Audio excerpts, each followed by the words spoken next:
ശ്രീപത്മനാഭസ്വാമി ക്ഷേത്രത്തിൽ നിന്ന് 13 പവൻ സ്വർണം കാണാതാവുകയും പിന്നീട് ക്ഷേത്ര പരിസരത്ത് നിന്ന് കണ്ടെത്തുകയും ചെയ്ത സംഭവത്തിൽ മോഷണ സാധ്യതയും പോലീസ് പരിശോധിക്കും.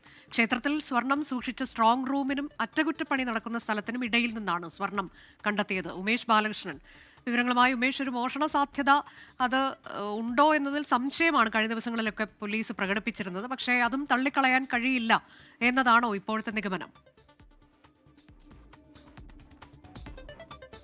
തീർച്ചയായും അക്കാര്യങ്ങൾ കൂടി പരിശോധിക്കാനാണ് ഇപ്പോൾ പോലീസിന്റെ തീരുമാനം. കാരണം നിരവധി ചോദ്യങ്ങൾക്ക് ഉത്തരം കിട്ടാനുണ്ട്. കാരണം എങ്ങനെയാണ് ഈ സ്വർണ്ണദണ്ട് ആ ഭാഗത്തേക്ക്, അതായത് 13 പവനുള്ള സ്വർണ്ണദണ്ട് ആ സ്ഥലത്തേക്ക് പുറത്തേക്ക് വീണത്, ഒപ്പം ആ പുറത്തേക്ക് വീണ ശേഷം ആരും കാണാതെ എങ്ങനെ അത് മണ്ണിൽ കിടന്നു തുടങ്ങിയ ചോദ്യങ്ങൾക്കെല്ലാം ഇനിയും ഉത്തരം കിട്ടേണ്ടതുണ്ട്. ഇന്നലെ വൈകിട്ട് മെറ്റൽ പരിശോധന നടത്തുമ്പോഴാണ് ഈ സ്ട്രോങ് റൂമിനും അറ്റകുറ്റപ്പണി നടക്കുന്നതിനും ഇടയിലുള്ള മണ്ണിന് താഴെ ആയി കിടക്കുന്ന രീതിയിൽ ഈ സ്വർണ്ണദണ്ട് കണ്ടെത്തിയത്. അപ്പോൾ ഇതെല്ലാം സ്വർണ്ണദണ്ട് കണ്ടെത്തി എന്നുള്ളത് കൊണ്ട് തന്നെ പോലീസ് കേസ് അവസാനിപ്പിക്കുന്നില്ല.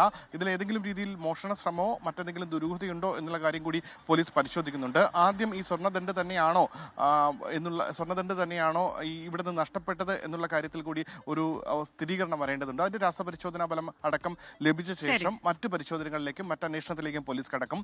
പ്രധാനമായി CCTV ദൃശ്യങ്ങൾ, ഒപ്പം മൊഴിയെടുക്കൽ തുടങ്ങിയ നടപടിക്രമങ്ങളിലേക്ക് ശേഷമായിരിക്കും കേസ് അവസാനിപ്പിക്കുന്നത് സംബന്ധിച്ച് പോലീസ് തീരുമാനത്തിലെത്തുക. അനുജ, ശ്രീപത്മനാഭസ്വാമി ക്ഷേത്രത്തിൽ നിന്ന് 13 പവൻ സ്വർണം കാണാതായി. പിന്നീട് അത് ക്ഷേത്ര പരിസരത്ത് നിന്ന് തന്നെ കണ്ടെത്തുകയും ചെയ്തു. അതിലൊരു മോഷണ സാധ്യത കൂടി പോലീസ് പരിശോധിക്കുന്നുണ്ട് എന്ന വിവരമാണ് ഉമേഷ് ബാലകൃഷ്ണൻ നൽകിയത്.